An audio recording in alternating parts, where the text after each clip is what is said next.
Welcome back. Just yesterday, Inside Edition anchor Deborah Norville said she has thyroid cancer. A viewer noticed the lump. And this morning we have Dr. Perry Mansfield here, a head and neck surgeon, to talk about some of the symptoms and signs. Good morning, doctor. Thank you so much for being here.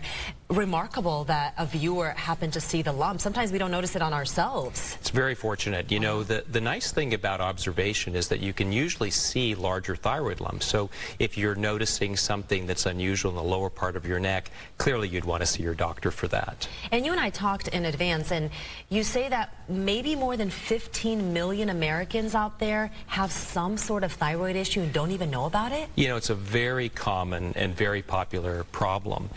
We'd have about 15 million or more Americans that have some thyroid issues, but when you think about it, the thyroid controls so many parts of our body.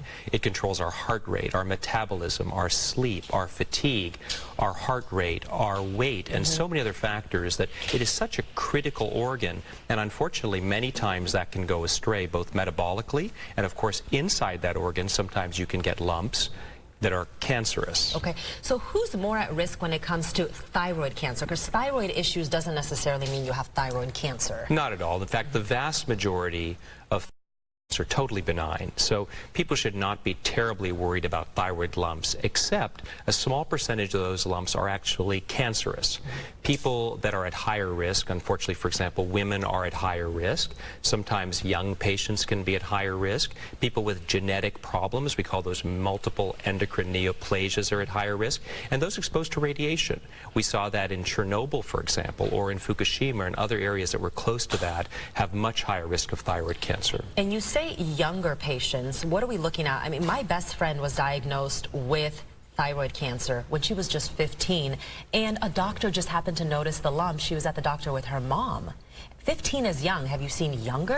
I have. You know, I've seen as young as 8 years old as well with thyroid cancer. I think it's very important that young people and adolescents in particular that have a lump in their neck be more urgently evaluated. That said, you know, as we get older, lumps are very common. Probably 70 or 80% of 90-year-olds have a lump in their thyroid. So younger patients are at higher risk, of course.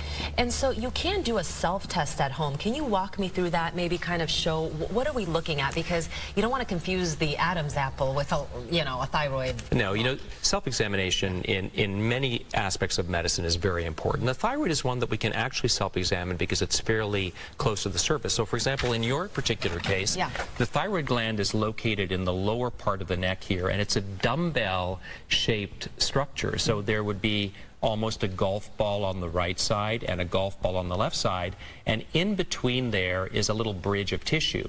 So it's fairly easy to be able to take your fingers and actually rub them along your neck area a little bit to the side of your windpipe on both sides, feeling for lumps. Now you need to not confuse that with the Adam's apple, which is located right here. But that said, it's a way of being sure that you don't feel anything more significant in that area. And of course, if you feel something, you would want to seek out immediate attention with your doctor. Yeah, early detection is key, because thyroid cancer, sometimes you don't, I think Deborah Norville mentioned this, she's not even going to have chemo, it's radiation. Like with everything, early detection is the key. So, you know, careful monitoring, careful observation, and early detection are very helpful. And with thyroid cancer, the vast majority of them are very curable, even just with surgery or with surgery and radioactive iodine. So early detection is a real key here. Doctor, thank you very much. I think, you know, a lot of people sitting at home might have been concerned when they heard that, you know, this little lump, a viewer noticed, and then now it turns out to be cancer. So maybe people are at home like, how do I check this out? Yeah, I think everybody who's watching right now should check out their neck like that, and if they notice anything immediately, they should seek medical attention. Doctor, thank you so much for being here. And Heather, early detection is key. It's very preventable. I'm just going to have the doctor stop by and... Yeah, he did that to me. All right, thanks to you both. Really